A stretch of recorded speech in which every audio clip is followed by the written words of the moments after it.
CM के बयान की मायने समझिए। 2 दिन पहले बीजेपी से दोस्ती की बात नीतीश कुमार ने कही। सीएम ने कहा था जब तक जिंदा है दोस्ती रहेगी। सीएम नीतीश के बयान के कई मायने निकाले गए। 2 दिन बाद सीएम ने बयान को स्पष्ट किया और कहा कि बयान को तोड़ मरोड़ कर पेश करने की उन्होंने बात की। सीएम नीतीश ने तेजस्वी को अपना सब कुछ बता दिया। सीएम ने कहा तेजस्वी बच्चा है, वही हमारा सब कुछ है। बीजेपी से दोस्ती की बात पर सीएम की मंशा पर सवाल उठ रहे थे।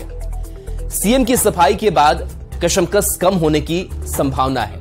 महागठबंधन में असमंजस की स्थिति भी साफ होगी। 9 सितंबर को G20 के डिनर में नीतीश शामिल हुए थे। G20 के डिनर में सीएम नीतीश पीएम मोदी से मिले थे और सीएम नीतीश और पीएम मोदी की तस्वीर सामने आई थी। तस्वीर सामने आने के बाद सियासी चर्चा तेज हुई थी। लंबे समय से बिहार में कैबिनेट विस्तार अधर में लटका है। इसे लेकर भी जेडीयू आरजेडी में तनातनी की बात कही जाती रही है।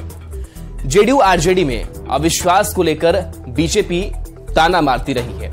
इस बयान के बाद असमंजस की स्थिति सुधरेगी ऐसा माना जा रहा है। लेकिन सबसे बड़ा सियासी सवाल यह है कि क्या सचमुच नीतीश सब कुछ तेजस्वी को सौंप देंगे, या सब कुछ सौंपने का मतलब सीएम की कुर्सी से है, क्योंकि आरजेडी सीएम नीतीश से वही चाहती है जिसकी मांग समय पर आरजेडी की ओर से समय दर समय होती आ रही है। तो लोकसभा चुनाव 2024 को लेकर प्रशांत किशोर ने बड़ा बयान दिया है। सीतामढ़ी में प्रशांत किशोर ने कहा है कि जनसुराज कोई राजनीतिक पार्टी नहीं है, ऐसे में उनका संगठन तो चुनाव नहीं लड़ सकता, लेकिन अगर जनसुराज परिवार से जुड़ा कोई व्यक्ति चुनाव लड़ता है तो वो उनका संगठन हर तरह से पूरी ताकत के साथ उनके पीछे खड़ा होगा और चुनाव जिताने में मदद करेगा। प्रशांत किशोर ने कहा कि बिहार के विकास के लिए हर पंचायत में ब्लूप्रिंट बनाया जाएगा। हर पंचायत से ऐसे लोगों को ढूंढ कर निकाला जाए जो समझते हैं कि नया विकल्प बनना चाहिए। जब सारे लोग साथ में आएंगे और वो निर्णय लेंगे कि आगे का रास्ता क्या होगा।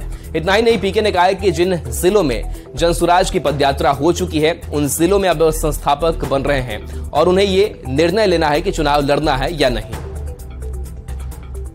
तो जनसुराज तो लड़ नहीं सकता है, लेकिन जनसुराज परिवार से जुड़ा हुआ कोई व्यक्ति अगर चुनाव लड़ता है या तय करता है जनसुराज सीतामढ़ी परिवार के हमें चुनाव लड़ना है, तो ये संभव है कि वो अपने बीच से किसी को चुनाव लड़ाए। और अगर वैसे ऐसी कोई बात होगी तो उसमें प्रशांत किशोर और जनसुराज की जो भी ताकत समझ है वो उस उम्मीदवार के पीछे लगेगी। जो बात मैंने पदयात्रा के शुरुआत में कही है कि ये दल नहीं है, प्रशांत किशोर इसके नेता नहीं है। हमारा काम है कि पूरे बिहार में घूमकर इन समस्याओं को समझें और हमको भगवान ने जो शक्ति बुद्धि साधन व्यवस्था दिया है, बिहार के विकास के लिए एक हर पंचायत वाइज नया ब्लूप्रिंट बनाया जाए। हर पंचायत से ऐसे लोगों को ढूंढकर निकालें जो बिहार में समझते हैं कि एक नया विकल्प बनना चाहिए।